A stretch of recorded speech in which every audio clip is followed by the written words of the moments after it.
Hello. സാധാരണയായി നമ്മൾ ഈ പഴങ്ങളൊക്കെ ഉപയോഗിച്ചതിന് ശേഷം ഇതിൻ്റെ തൊലി വലിച്ചെറിയാണല്ലോ പതിവ്. എന്നാൽ ഇത്തവണ നമുക്കിതിൽ നിന്ന് നല്ലൊരു എൻസൈം ഉണ്ടാക്കാം. നല്ലൊരു ഫ്ലോർ ക്ലീനറായും പെസ്റ്റിസൈഡായി ഉപയോഗിക്കാവുന്ന ഒരു എൻസൈം.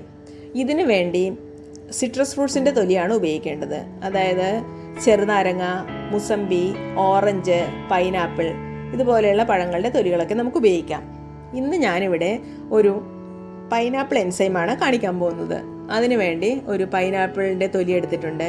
പിന്നെ നമുക്ക് അതിൻ്റെ 1/3 ഭാഗം ശർക്കര ആവശ്യമുണ്ട്. ഇത് കൃത്യമായി എടുക്കുന്നതിന് വേണ്ടി ഞാൻ ഇതുപോലെ ഒരു കപ്പിൽ പൈനാപ്പിൾ തൊലി എടുത്തു. പിന്നെ അതിൽ തന്നെ ഒരു 1/3 ശർക്കര എടുത്തു. പിന്നെ വേണ്ടത് 3 ഇരട്ടി വെള്ളമാണ്. അതായത് ഈ കപ്പിൽ 3 കപ്പ് വെള്ളം വേണം.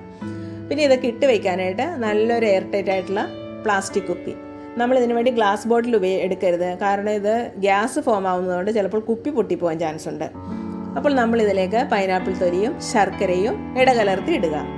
അതിനുശേഷം ഇതിലേക്ക് വെള്ളം ഒഴിക്കുക. പിന്നെ ശ്രദ്ധിക്കേണ്ട കാര്യം, നമ്മൾ ഈ വെള്ളം ഒഴിക്കുമ്പോഴുണ്ടല്ലോ എപ്പോഴും കുപ്പി നിറയെ ഒഴിക്കരുത് കേട്ടോ. കുപ്പിയുടെ ഒരു 1/4 ഭാഗം നമ്മൾ വെറുതെ വിടുക. കാരണം ഇതിൽ പെട്ടെന്ന് ഗ്യാസ് ഫോം ആവും. നിറയെ ഒഴിച്ചാലുണ്ടല്ലോ ചിലപ്പോൾ പിറ്റേ ദിവസം നമ്മൾ തുറക്കുമ്പോഴേ വീട് ഷാമ്പ്യം പൊട്ടിച്ച പോലെ ആയിപ്പോവും. പിന്നെ നമ്മൾ ഇത് ഒഴിച്ചു വെച്ചതിന് ശേഷം ആദ്യത്തെ ഒരാഴ്ച ദിവസവും ഇതിൻ്റെ മൂടി ഒന്ന് തുറന്ന് ഇതിലുള്ള ഗ്യാസ് പുറത്തേക്ക് കളയണം. പിന്നെ 2 ആഴ്ച കഴിയുമ്പോൾ അത് 1-2 ദിവസവും, അതിനുശേഷം ഗ്യാസ് കുറയുന്നതിനനുസരിച്ച് 3 ദിവസത്തിലൊരു തവണ അങ്ങനെ കളഞ്ഞാൽ മതി. പിന്നെ ഇതുപോലെ ഒരു സ്റ്റിക്കർ ഒട്ടിച്ച് വെച്ചാൽ നമുക്കിത് ഡേറ്റ് ഓർത്തിരിക്കാൻ എളുപ്പമാകും. ഇത് കണ്ടോ, ഞാനിത് 3 മാസം മുമ്പ് ഉണ്ടാക്കിയ ഒരു പൈനാപ്പിൾ എൻസൈമാണ്. ഇത് നോക്കിയേ, ഇപ്പോൾ ഇത് നല്ല ക്ലിയർ ആയിട്ടുണ്ട്. നിങ്ങൾക്ക് കാണുമ്പോൾ അറിയാം ഇതിൻ്റെ എസൻസ് ഒക്കെ പുറത്തേക്ക് വന്നിട്ടുണ്ട്. പൈനാപ്പിളിൻ്റെ കളറൊക്കെ വന്ന്. ഇനി ഇതെങ്ങനെയാണ് നമുക്ക് ചെടിക്ക് ഉപയോഗിക്കുന്നതെന്ന് നമുക്ക് നോക്കാം. ഇതുപോലെ ഒരു അരിപ്പയിൽ അരിച്ച് ഇതെടുക്കുക. ഈ അരിച്ചെടുക്കുന്ന പൈനാപ്പിൾ തൊലി ഉണ്ടല്ലോ, അത് നമ്മൾ വെറുതെ കളയണ്ട കേട്ടോ. അത് നമുക്ക് നമ്മുടെ ചെടിയുടെ ചുവട്ടിലേക്ക് കുഴിച്ചിടാം. പിന്നെ ഇതാണ് നമ്മളുടെ എൻസൈം.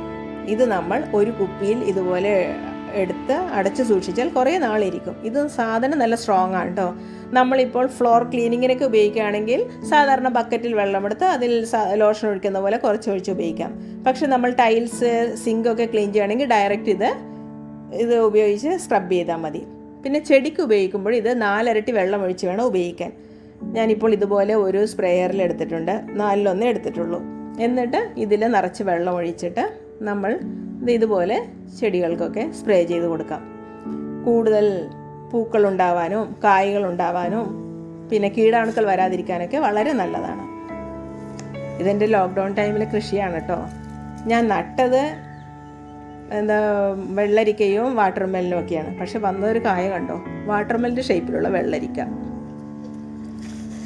ഇങ്ങനെ നമ്മൾ ചെടിയിലൊക്കെ ആഴ്ചയിൽ ഒരു ദിവസം ഇതുപോലെ നമ്മൾ വെള്ളം സ്പ്രേ ചെയ്ത് കൊടുത്താൽ മതി. കീടാണുക്കളൊന്നും വരികയില്ല അധികം. കണ്ടോ. പിന്നെ നമ്മൾ ടൈൽസും ഇതൊക്കെ ക്ലീൻ ചെയ്യുമ്പോൾ നമ്മൾ കയ്യിൽ ഗ്ലൗസ് ഒന്നും ധരിക്കേണ്ട ആവശ്യമില്ല. കാരണം ഇത് കെമിക്കൽ ഫ്രീ ആണല്ലോ. കെമിക്കൽ ഇല്ലാതെ നമ്മൾക്ക് വീട്ടിൽ തന്നെ ഉണ്ടാക്കാവുന്ന, അധികം പണച്ചെലവും ഇല്ലാത്ത നല്ലൊരു ക്ലീനിങ് ലോഷൻ. അങ്ങനെ നമ്മുടെ പേഴ്സും സേഫ്, നമ്മുടെ കൈകളും ഭദ്രം.